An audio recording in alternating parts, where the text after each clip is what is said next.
For thousands, hundreds of years, mankind, in all of its various forms and cultures and religions and belief systems, have talked about and speculated what would happen when the world comes to an end once again.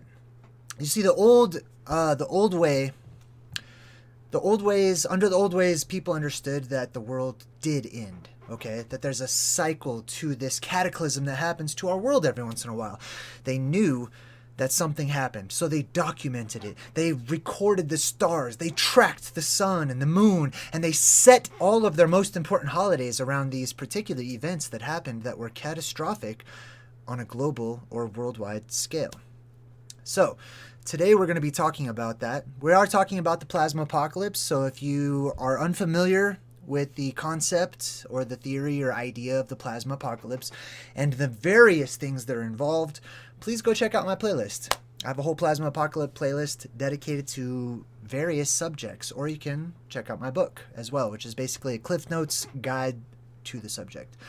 Now, as a part of these cultures, as a part of these religions and belief systems around the world, across the world, everywhere, throughout all of time, not only did they believe in apocalypticism, which is this event that happens from time to time to our entire world, not only did they prepare for it, but they also talked about it in various ways because it happens on a global scale. So you have to imagine, it's not just happening to one person from one perspective or whatnot.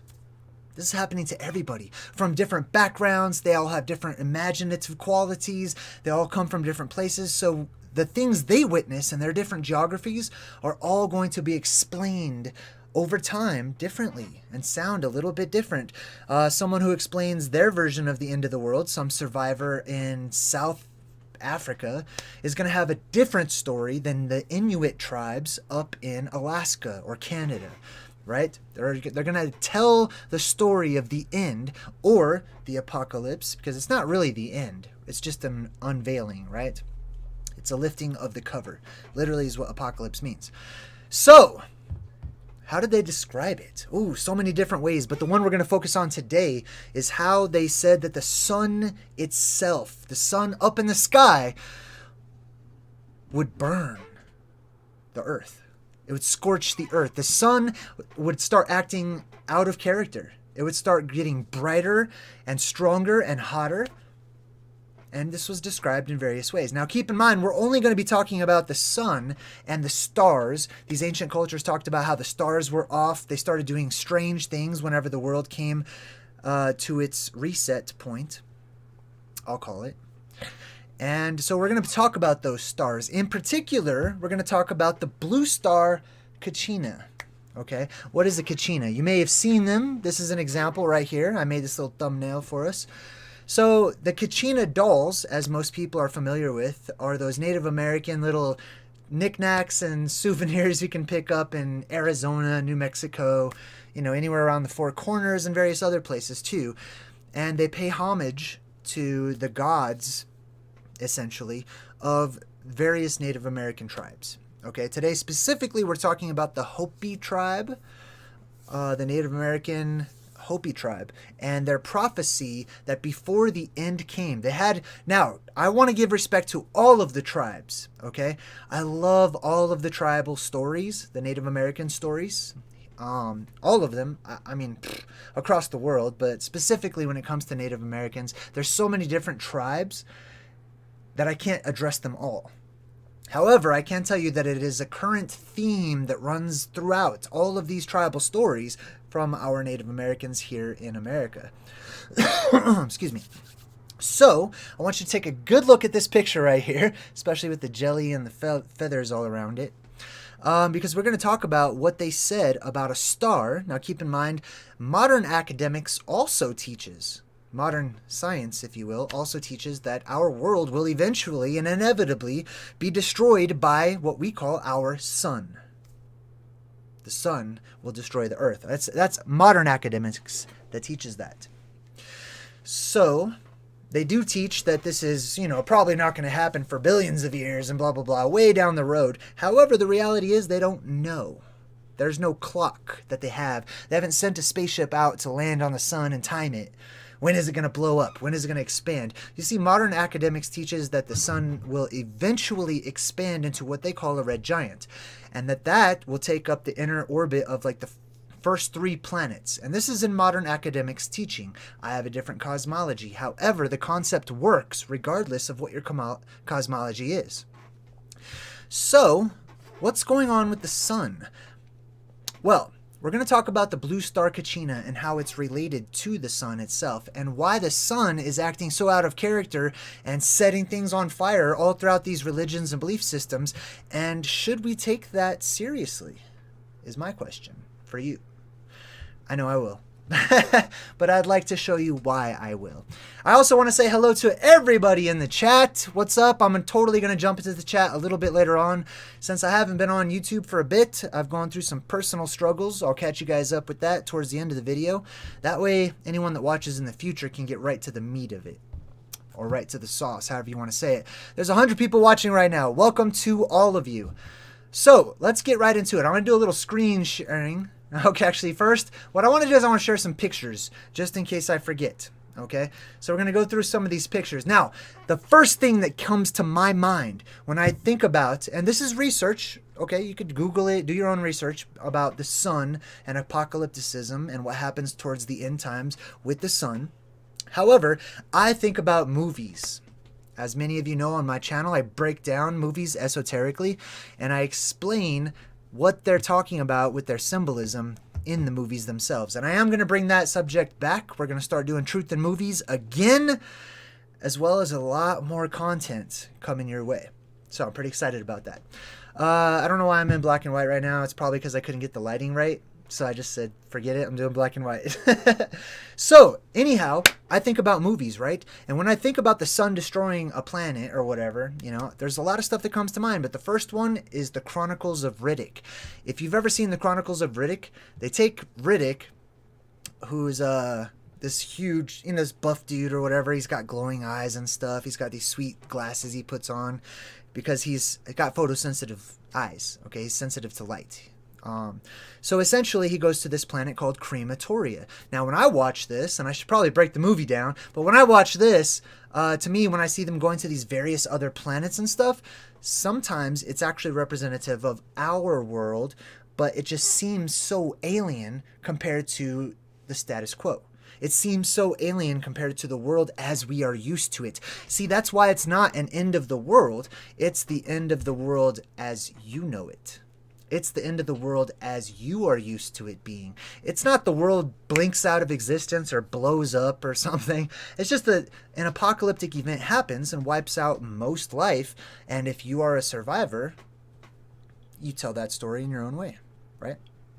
So anyways, in Crematoria, in the movie, right, when the sun rises, it just burns everything in its path. They have to stay out of the sunlight. They've got to stay away from the sun. So they're literally outrunning the daytime, trying to stay in the shadows and stuff because the sunlight will burn them. This is actually from the movie Knowing. Same concept in the movie Knowing. If you've seen that, the sun lashes out, you know, these plasmic storm rays or whatever, and it just starts setting everything on fire. Now, I just do want to point this out because I'm showing you such extreme you know, examples or whatever. Please keep in mind, this is just the movies. They're cartoonifying what really happens, okay? So a lot of times that means they're exaggerating. Do I think that the sun is going to just blow up everything that has daylight or whatever? No, I'm not super convinced that it's just going to cause explosions down the block, as you see here. Or maybe, you know, you're watching a baseball game and next thing you know, boom!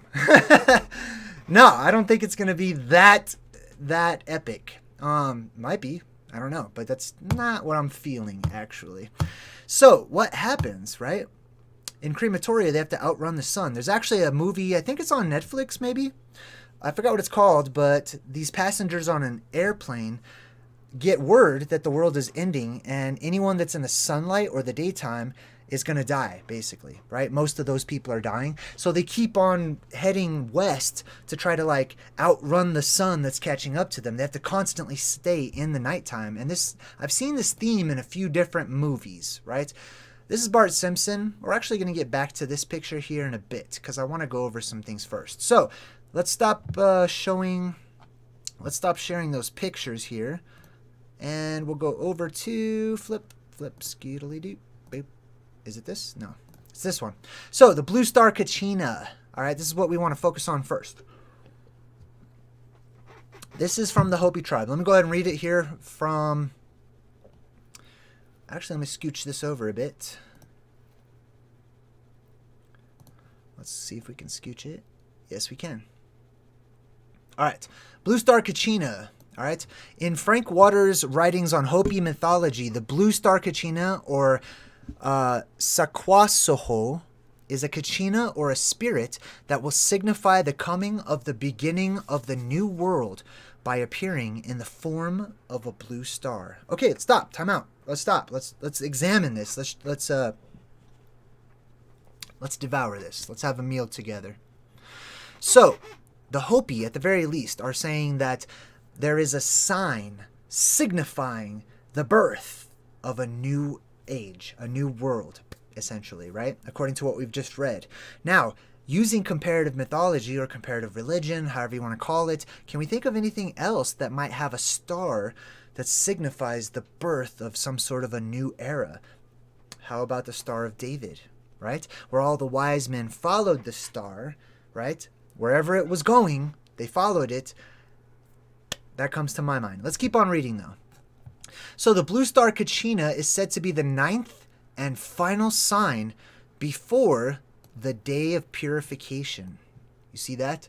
The day of purification. Now, this is interesting, too, because this is the end of time, or the end of life as we know it here in our world. The modern world goes away. Goodbye, modern world. See you later.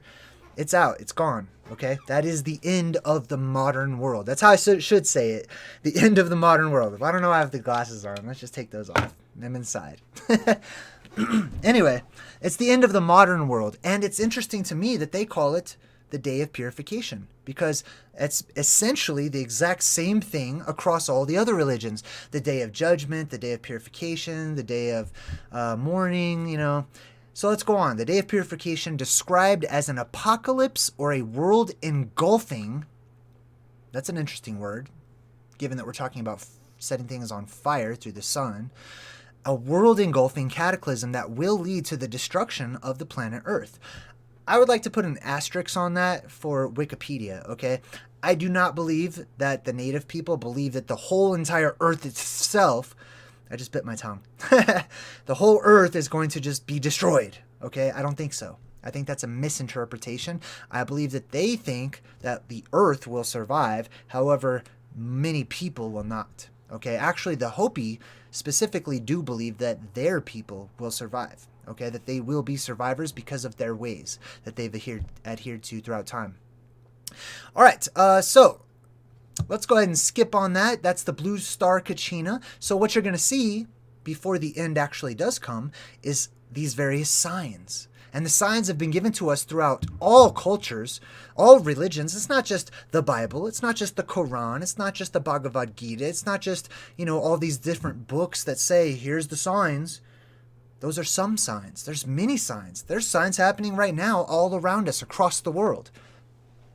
But do we know those signs? Do we recognize them as being such? The Hopi hold on to these ones, okay? They believe that before the end actually does happen, or in my book, the plasma apocalypse comes about, right? The sky depressurizes and there's a hole that opens up and everything gets sucked up and there's no gravity or anything for a short time, etc. I would expect to see a blue star in the sky. Now, what is the blue star? So many people have wondered about it, and I'm just speculating as well. Just so you know, I'm giving you my perspective based on my research and experience. I don't believe that the star is actually a star, as in one of the twinkling little lights up in the sky.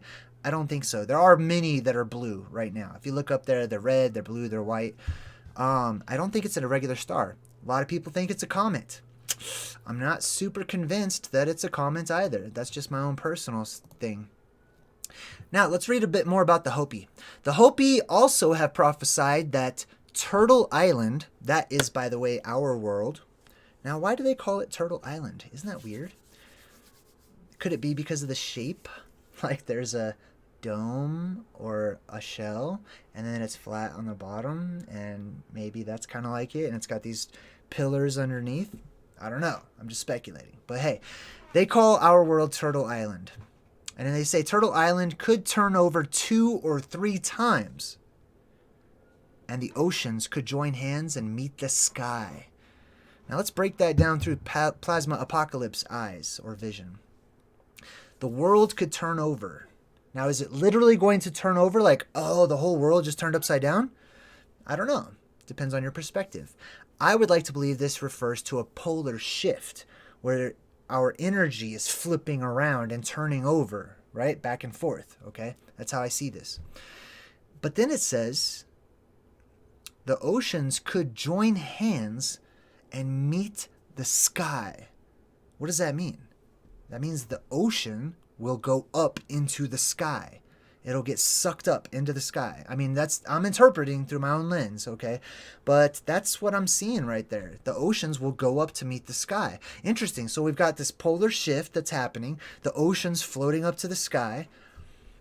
Let's see what else we can find here. I forgot what website this is, so I'm not going to go over the whole thing. That's our world right there, basically. See the turtle? And then there's the world tree in the middle. That's the little blue beam that shoots up. All right, let's see what else we got here. I'm going to come back to that one. All right, so let's see here. The blue star Kachina. Let me just go ahead and get right into what the blue star Kachina is. And to do that, I need to give you a visual example. Here's our world. Let's see if I can make that a bit smaller. There we go. That's good. Ah, we got the squid in the way. Or the jelly. Okay, so here's our world. The jelly will be gone in a minute. Now, if you just take a look at our world, and this is one of various maps. I'll show you an example of a different style in just a minute. If you take a look at this world, you'll notice that this world...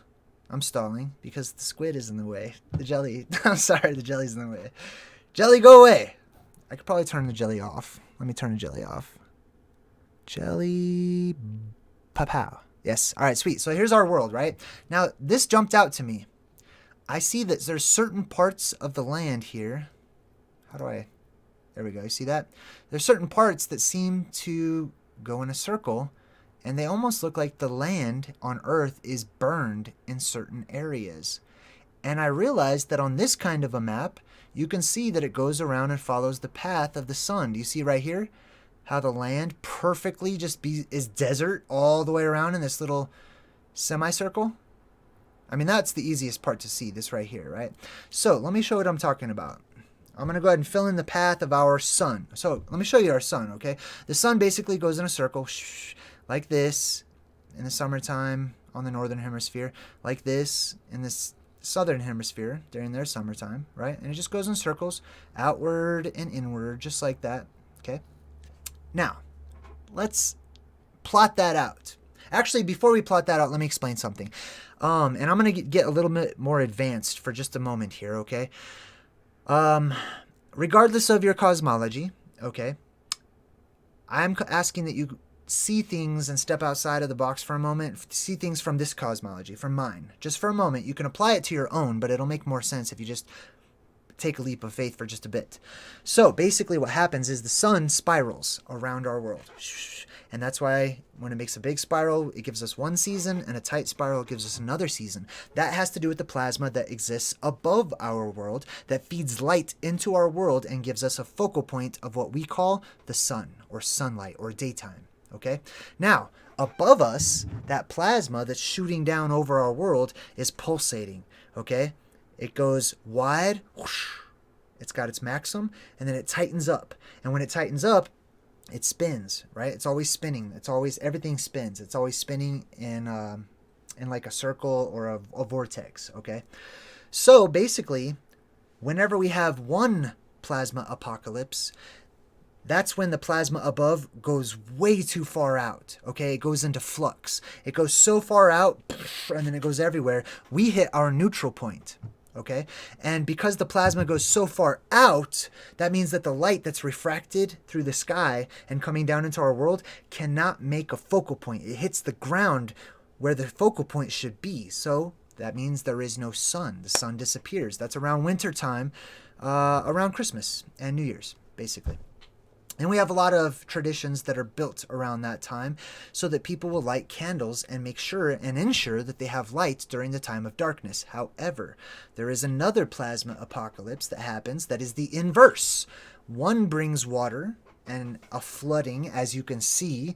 You can kind of tell which one we last went through, okay? That water in our world, everybody looks at that and does not think twice, which blows my mind. They say that's just the ocean. No. That's the flood. Okay, I just want to be very clear. That is the evidence of the worldwide flooding that has happened. Okay, we should have way more land than that. That's way too much water. Anyways, the other one happens around the 4th of July in summertime. You know, somewhere around there. Summer solstice, basically. And what happens is that instead of the plasma going so wide that it goes into flux, it gets super tight, and it gets super tight before it goes into flux. Okay, it's the opposite. Now, when that plasma above gets super tight, that sunlight also gets super tight. And what that means for our sun is it gets brighter and hotter.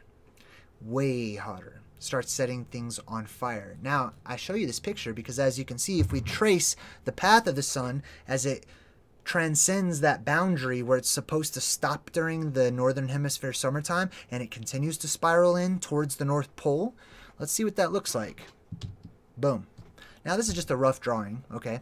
But as you can see, the sun going east to west whoosh, makes a spiral, and all these places where it touches, you'll notice, why isn't it going back? How do you make it go back? Oh, see? There we go. Okay. You'll notice, you'll notice that they're all brown. They're all burned. Look at these burn marks all over the place from here all the way to the tip. Now look at Africa, okay? For some reason, the tip here is all burnt. The middle is all lush with greenery. And then this entire semicircle on the inside is all burnt as well. And then just on the other side of that, we've got lush, green. All the areas in between are basically lush and green. Do you see that? Okay, so that to me is, supportive evidence that the sun bakes the earth in these places as it spirals inward, and the light is intensified, essentially like a laser. So now, let me go ahead and show you a different map because I promised I would. Booyah, here's a different map right here. Let's see, let me make this a bit bigger so we can all see here. That's not bad, right? So here's another map, okay? This one, as you can tell, you see Australia, South Africa, the tip down here, and then all across the top. Let's go ahead and put in our lines. Pow. There's one. Pow. There's another one. You see, it's the same exact thing. The sun leaves burn marks on the land as it goes. Now, this isn't day to day. This isn't today it's doing this, okay? The sun has to be very hot. The heat that comes down, that daylight, has to be super hot. So let me go ahead and take that off there so you can just see it again. All right, so this is something that I made. Do I have any other pictures to share? Let's see. Not so much. But you can look this up for yourself, and you can clearly see where the sun has scorched the earth on its path. Now, where does it go? I want to show you that real quick. Where does the sun go? So let's bring it back up. The sun goes to the middle. Okay, so it spirals inwards, and this is during the summer solstice. Okay, it spirals inward. And the light is so focused because that plasma on the outside of our world, or if you're an academic, the plasma sphere, okay, if you want to call it that, that light that's coming down from the plasma, keep in mind the plasma is repelled by, if you want to call it our atmosphere, I would say it's a physical dome of sky, but it's repelled by that. So the plasma, the physical plasma goes around, the light passes through what I believe to be perfectly clear ice above us. And to get more detail on how the sky possibly has a dome that's made of ice, you'll have to check out some of my other videos because that's way too lengthy for me to get into now. The important thing is you don't have to believe that. You don't have to share my cosmology or anyone else's to see that there are some links here in modern academics and other cosmologies. All right, so let's jump back into the blue star Kachina. Here's what I'm telling you. Our sun, becomes the blue star Kachina. Okay, now what happens is I want to show you a light spectrum real quick. Let's see if I can find that. we'll get back to that. That one's done, so let's go ahead and take that one off. That one's done. Oh, here's some other maps. Okay, so you can easily look this up on all these maps. You see these stripes across the world, right? Like you could type in forest regions and you'll see the green areas. You could type in deserts, you'll see the brown areas, the stripes. It's made by the sun. At least I think so. All right, so far. We'll get back to that. Oh, here we go. I wanted to show you this. So this is the light spectrum. All right, just light bulbs. Okay, if you type in like colors of light bulbs and heat from light and stuff like that, this is what you'll get. So let me make this very large. Let's see if we can click on one of these. Boom. Oh, no, that didn't work. Hold on. Let's open in a new tab. Booyah. Okay, well, you can kind of see this is kind of a blurry image here. But as you can see, the low power way off to that side, that's like the sun, okay? The sun goes through different power levels or power stages depending upon the electromagnetics that run outside of our world that causes the sun, okay? So a long time ago, many of you may have remembered a sun that fits somewhere in this area right in here, okay? Maybe if you're a bit older than I am, you might remember the sun literally just being orange or yellow, right? I remember the more of a yellow sun around here. Then it got to here. Now it's getting up to here in this area. If it continues on the same path, that sun, which is today white, okay? Ask any kid to draw the sun. That's okay. I don't know. I don't know what color kids draw the sun in these days, today, modern times. But when I was a kid, we got out the yellow crayon, boom, to draw the sun, because this is what color the sun was. All right. It is not that color anymore, which means, see the heat levels? This is Kelvin. These are degrees in Kelvin, 1,000, 2,000, 3,000, all the way up to 10,000 degrees, okay? The sun continues to change in color until it gets towards the blue spectrum. Now, check this out. If the sun's doing that, even in academics, we say that the moon simply is reflecting the sun's light. So, in my cosmology, which is an ancient one, the moon also gets brighter when this happens. And there are some prophecies that talk about how the moonlight will become as bright as sunlight, and sunlight will increase sevenfold. So imagine today's sunlight right around here somewhere, whoosh, increasing sevenfold. You get a blue star in the sky. You get a blue sun. Now let me explain something else too. That light that's coming in is coming in at different angles because if you want to call it the tubes of plasma, whatever, plasma above us, okay, it's shrinking, it's constricting as it's pulsating, right? And when it gets to its tiniest amount, that daylight that's coming in is like a laser, okay? It's super hot, and that's why the sun itself will look like it's blue in the sky. Now, what does that mean for us? It means that our days are shortened, okay? That amount of daylight or spotlight that's shined down upon the world will actually get smaller. You see how it's messing with my hand? It'll get smaller and smaller, which means the actual spotlight will shrink, which means your daytime will shrink. The time that you have in a day will start shortening and shortening and shortening. And if it speeds up going in its circular motion, that means your years are going to shorten too.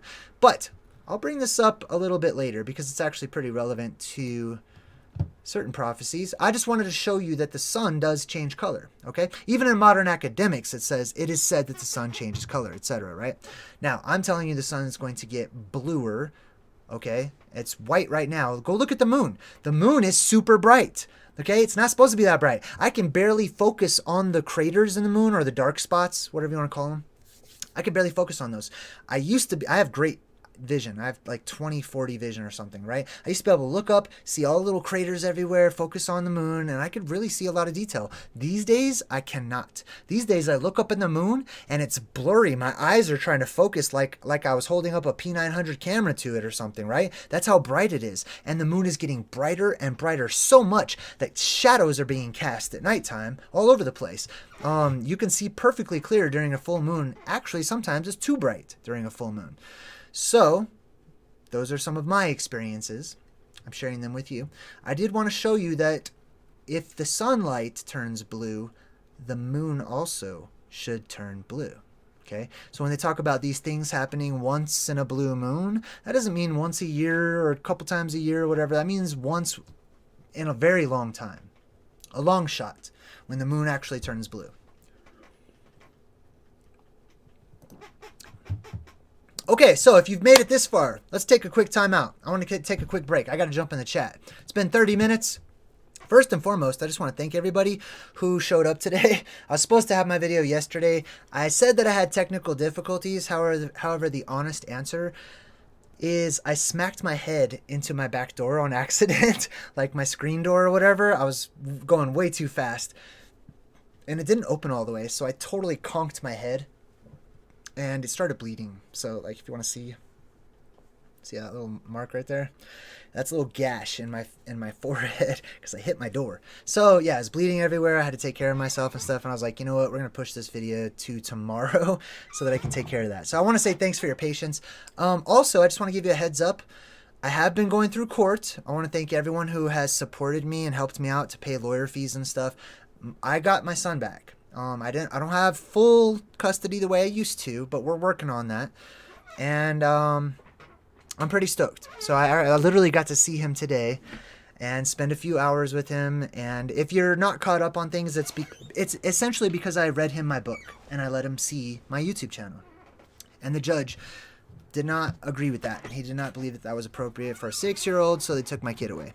So I'm feeling much better now. I want to thank you all, and I want to let you know that to show my appreciation for such amazing support, not just financially, but all of your encouraging words. I mean, I got hundreds and hundreds of people that were writing to me like, bro, I'm so sorry. I hope you get through this, etc. Thank all of you. I thank you. Mahalo for your good vibes. Thank you so much for believing in me and for seeing the better in life. I appreciate it. So because of that, I want to show my appreciation to you and make way more videos, way more often. So we're going to be doing a lot of different videos. Now, they might not all be presentations where I show things on the screen, etc. However, we're going to be talking a lot. And I just wanted to say thank you. I really appreciate your support. All right, so let's jump back over to this one right here. I want to talk about this while I have it up. How hot is the sun? Now, I want to show you that picture again. Oh, I took it down. But remember how it went up to 10,000 degrees Kelvin or whatever? I converted it into Fahrenheit, and that's basically how hot it would be, like 10,000 degrees Fahrenheit. So that's pretty hot, okay? So basically what happens is when you see that blue star in our sky, let's get rid of that. I want to see something cool to look at. Let's see here. All right, let's get to this one next. Buddhism. All right, so when you see that blue star in the sky, what that means for us is our sunlight is going to be so little. Our daytime is going to be so short. You can literally watch as the sun as a blue star. Okay, it's not going to look like the sun, like bright white thing that we see. It'll be blue, anyways, and it'll be dark. Okay, so it's not going to give off a lot of light. It'll be powerful light directly underneath it. But if it's not noontime, you're going to see darkness all around, basically. So you're going to watch as the light comes, the darkness is already here, the sun is rising, gets to midpoint, and you will look back to where the sun rose and see that nighttime is already chasing it, okay?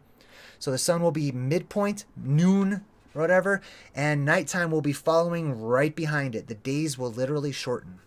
How academics and science and mainstream news and all that will interpret that and correlate that and explain it to all of you, I don't know. But I can tell you, it's already happening if you're paying attention. The days are already shortening. Many of you have probably, unaware, already admitted it and said, wow, I feel like last year went by so fast. Oh man, last week went by so fast. Oh, today went by so fast. Guess what? It might actually be going by so fast. So I just wanted to point that out. Now, this is the blue Kachina star, okay? It's going to be blue in the sky. It's going to be darkness around it, except for the small spotlight of daytime that it shines down as it traverses and makes its way spiraling to the North Pole, where it will rest, and that's when the energy flip will happen and the blue beam will shoot up, meeting that star in the sky, creating a plasmic effect or show in the sky towards the North Pole, where you will essentially see, let me go back to this. Let me go back to this real quick. Where is it? Boom. Where is it? I'm going to show you what you're going to see in the sky. All right, so imagine, boom, that's like the blue beam or whatever. not that. So imagine this is like the sun. If you looked up and you saw the sun, it would look probably something similar to something like that, right? This is like just an example. This is not drawn to scale or anything like that, okay? But imagine that that spotlight around that dot turns blue and that spotlight shrinks, right? And gets hotter and intensifies. Here's another example. I just wanted to show you another one with the spotlight there, right? Now imagine that spotlight is way smaller. Daytime is way shorter, right? I want to show you the Kachina. Where is the Kachina? Man, you don't see it. Shoot. Oh, you know what? It's on the other thing. Hold up. One moment. It is here. Here we go. Okay, this is kind of what I actually wanted to show you. So, for example, let's take a look at this thing right here. Do you see that? Now, let me take you back over to my picture of the blue Kachina star, Kachina, the actual Kachina, and boom. Do you see a similarity? Boom. Boom. This guy with the feathers. Boom. Feathers. Boom. Feathers. You see where I'm going with that? So what happens is that blue star rests above the North Pole. The light or the energy reverses. The blue beam shoots up from Mount Meru. Speaking of Mount Meru, I'm gonna come back to that here when we talk about the teaching of the seven sons in Buddhism. Mount Meru plays a crucial part of this as well. But that blue beam rests above Mount Meru. That blue beam shoots up, or the blue star rests above Mount Meru. The blue beam shoots upwards, connecting it and creating these figures in the sky. So if you look at the rest of this, right, you can see that we have these images. Let me make this a bit bigger. There we go. You see these images that we have here? This is plasmic phenomena. Okay, this is what you have whenever you have a plasmic energy stream. It makes these pictures that people, survivors, draw on rock or whatever they can to record it, because they're looking at it and they're drawing all these cave drawings and stuff. And people today are like, oh, I don't know, that's kind of weird. Maybe it's like their fantasy mind where they're creating their gods in their head or something. Nah, bro, they're drawing what they see. They're not stupid, okay? I don't subscribe to the idea that the cavemen were just dumb, clubbing people and dragging them off by their hair. I don't know. I'm not saying there's always exceptions, but to draw stuff like this is science in its purest, rawest form. This is plasma science, right? They're drawing these images of these plasma phenomenon that exists. Look at that, right? This is plasma that happens. So that blue beam shoots up. This right here would be like the blue beam. Where'd it go?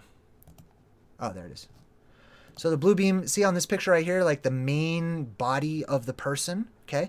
This is from Mount Meru. This bending effect around here that creates the bottom legs, that is from Mount Meru as well. It's an energetic, magnetic mountain, okay? It's Rupus Negra, okay? It's a magnetic black rock, which is a huge magnet, basically. Oh, hey!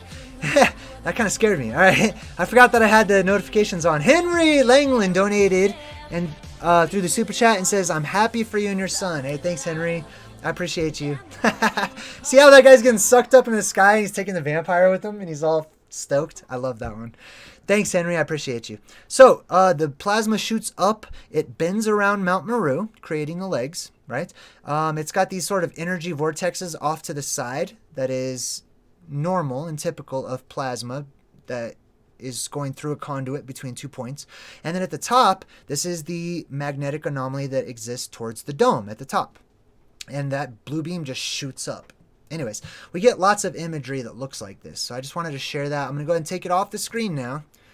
And we'll go ahead and get back to the shortening of the days. So if you look in Matthew in the Bible, chapter 24, verse 22, you'll see that Jesus talked about one of the only signs was that the days themselves would shorten.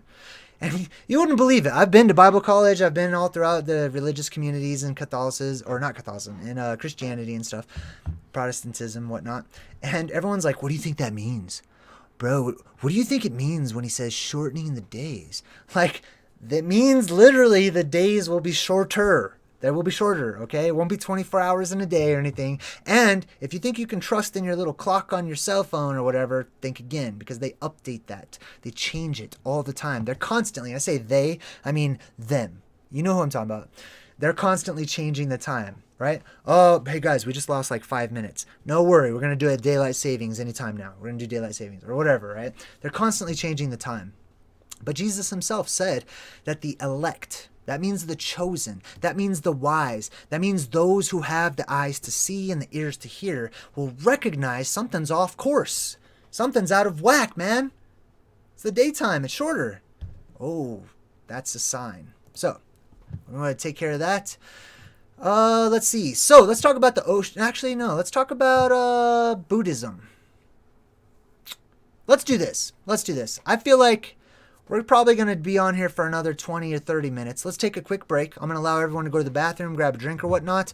We'll take 5, and we'll come back and we'll finish up. Okay? I'll see you guys in a minute.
Okay, wait a minute. Let me get back into here.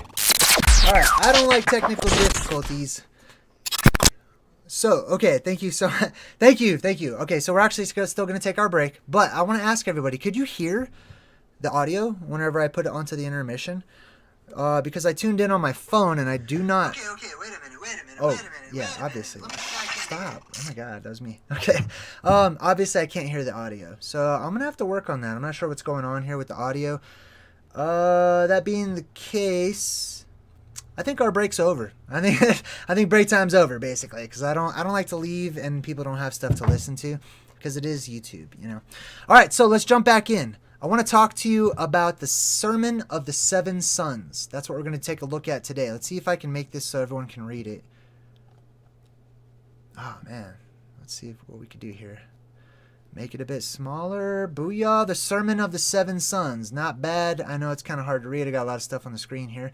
But this is in Buddhism. Now, I'm going to break it down real quick before we go over it. I'm not going to read all of it, but essentially in Buddhism, they have a prophecy that there would be these 7 sons that would appear throughout time.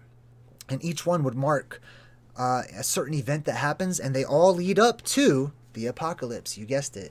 They all lead up to the end of the life on earth as we know it, or as they knew it, or whatnot, right? So, now I want to point something out. Do you see in orange, I've highlighted the word Seneru? However you want to pronounce it. That is Mount Sumer, or Sumeru, or Meru, Mount Meru. So, even in Buddhism, in their Sermon of the Seven Sons, where they basically talk about how each one of these sons would evaporate water, destroy plant life, you know, get rid of things, and burn stuff. Look at all these times Mount Meru is mentioned in correlation with this event of these 7 different sons. Now, I'm not going to read over all the 7 different sons. Okay, I just wanted to show you this, and I want to show you how many times Mount Meru is in there. You can look this up for yourself if you would like to. It's called the Sermon of the Seven Sons. But I will tell you, for example, Let's see here. So the sun... Let me go ahead and pull up the word sun real quick. All right. There comes a season at vast intervals in the lapse of time when a second sun appears. After the appearance of a second sun, monks, the brooks and the ponds dry up, vanish away and cease to be.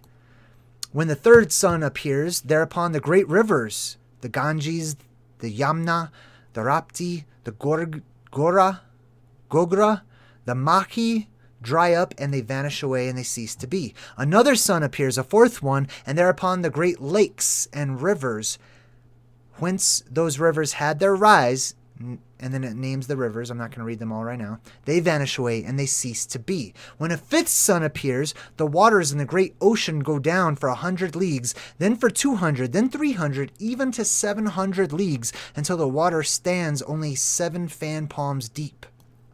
And then the fifth sun. The water in the great ocean is not the measure of a finger joint. Then at last, after another lapse of time, the sixth sun appears, whereupon this great earth and Sineru, Mount Meru, the monarchs of the mountains, reek and fume and send forth clouds of smoke. Now, let me talk about Mount Meru, okay? I believe Mount Meru is not just a mountain, but a volcano. Not a lava volcano, but a plasma volcano or plasmic volcano.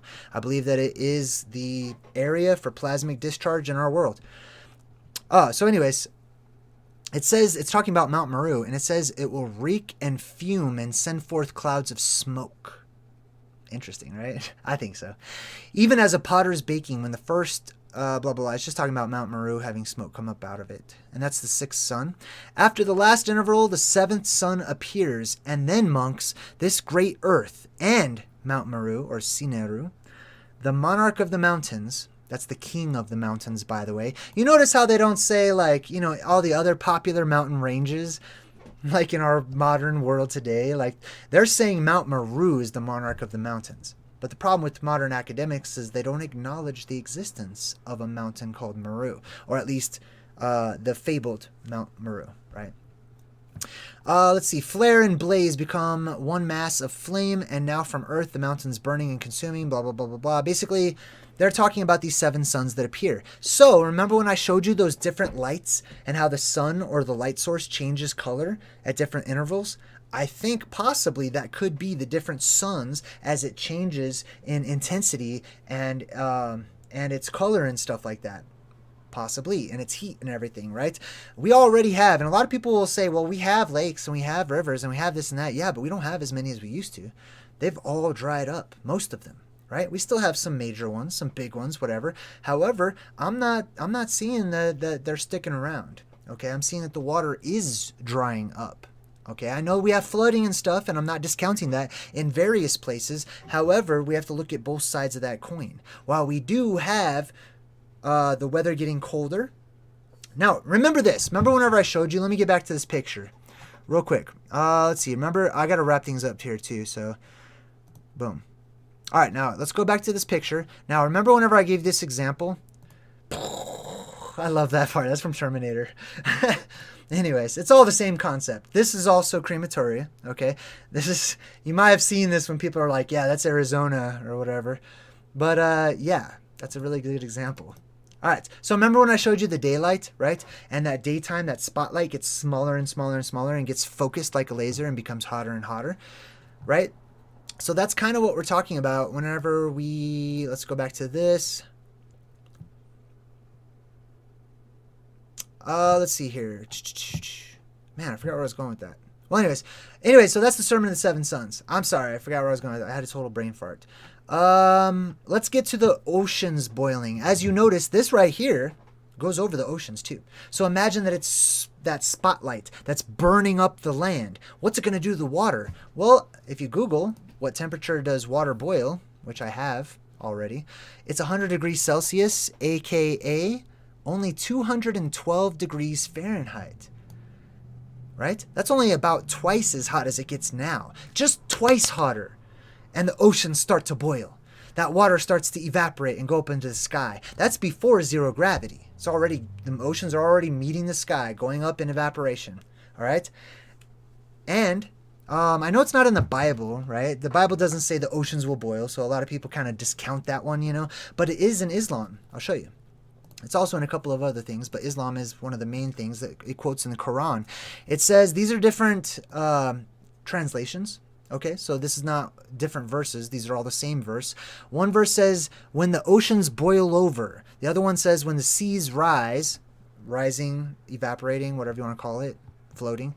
The seas shall set to boil. The seas are set on fire, etc. They boil, they flame. There's boiling and bustling. There's flaming. There's boiling. Okay, so the seas boil in Islam. Okay, so we know the seas can boil if there is an increase in temperature and a change of pressure in our world as well. It becomes way easier for water to boil when you change the pressure around it. Both of those are going to happen. So I wanted to share that from Islam. Let's get back into Buddhism. It says that the light of the moon... this is the Bible, actually.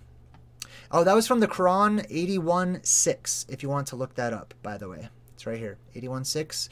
And when the seas shall boil, and when the seas are boiling hot, and some say pigs have wings, Kalu Kalay will eat today. Okay, I had to, because it's relevant. Come on. Anyways, let's see here. I wanted to quote the Bible. The light of the moon will be as bright as the sun. Keep your eyes on the moon and watch that light. See how bright it's been. See how bright it is compared to what you remember as a kid. And I'm talking to people who are, 20 at least. It says the light of the moon will be as bright as the sun, and the light of the sun will be 7 times brighter. Now, imagine 7 times brighter also equates to 7 times hotter. I mean, come on. The sun's going to be 7 times hotter. Do you know what temperature paper will burn? Or a tree, right? Because it's made out of paper. Or paper's made out of trees. 450 degrees, somewhere around there. That's why Ray Bradbury wrote the book Fahrenheit 451. Okay, so you can expect that if it starts to get unbearably hot, if you feel like you're in the midst of summertime and your skin is being microwaved, well, that's because you know what's happening. The sun is getting hotter, right? Let me go ahead and I'm going to take this off the screen here. Booyah. Take that off the screen here. Booyah. All right, it's just me and you guys. All right, I want to jump into the chat. I believe I have covered a lot of things. I might have forgotten a thing or two here. But I want to thank you, okay? I want to thank everybody for showing up, for supporting my work. I'm going to open up and see who's in the chat. Jesus, there's 244 people watching. Let's see who's in the chat. So, big shout out to the chat participants. Anita Spencer, Ashley G, Casatopia Toro, Cypher No One, Gain for All News, Jonathan Holt, Jinkka, Kirk Lazarus, Lena the Nurse, hello nurse, Micmac, MyRealm66, OIC, Oki, and Viola Knight, and Yamate43 as well. So, my name is JayDreamerZ. I do want to say hello to everybody. I do want to thank you. I'm not going to do questions and answers today. A lot of times I will open up the chat, answer everybody's questions, and respond to them and stuff. But I'm back. I just want to let you know I'm back. We're going to be doing a lot more videos. I'll be seeing a lot more of you guys in the coming weeks. I look forward to it. I hope you got something from this video. And until next time, I'm JayDreamerZ, saying good vibes and goodbye.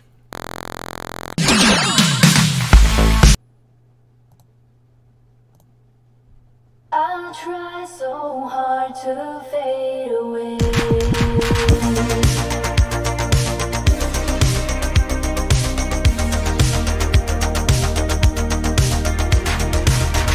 I try so hard to fade away, but something's forcing me to stay. It'd be easier for me if I turn away to flee. Oh.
till